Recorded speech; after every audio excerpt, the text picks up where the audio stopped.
started in Spain. Secondly, it wasn't a flu.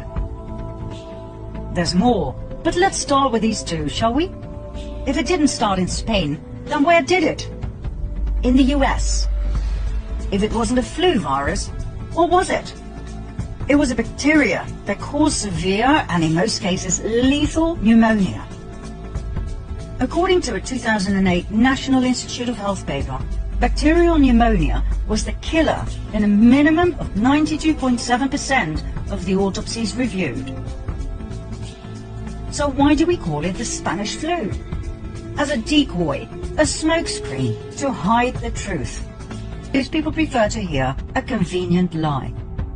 The first cases of bacterial pneumonia in 1918 traced back to a military base in Fort Riley, Kansas. During the first half of 1918, an experimental bacterial meningitis vaccine cultured in horses by the Rockefeller Institute for Medical Research in New York, now the Rockefeller University, was injected into soldiers at Fort Riley. The so-called Spanish flu was a vaccine experiment gone horribly wrong. Well, that's what we, the people, would say. The cabal would refer to it differently. They would call it an experiment with the best outcome ever. Millions of American soldiers were vaccinated with this experimental serum.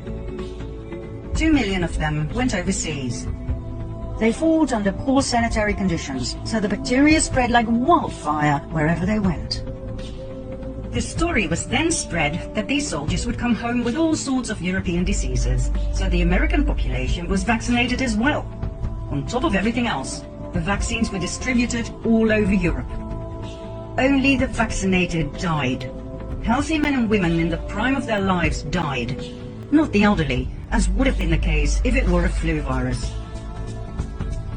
Who was in charge of that distribution and mass vaccination program?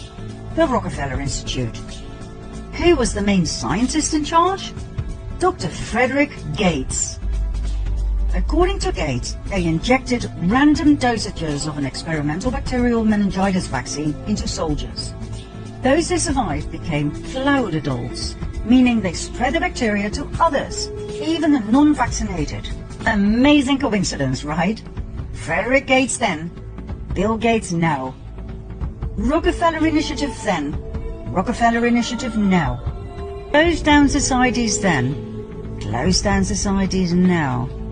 All for our own good, our own safety. Back then and now.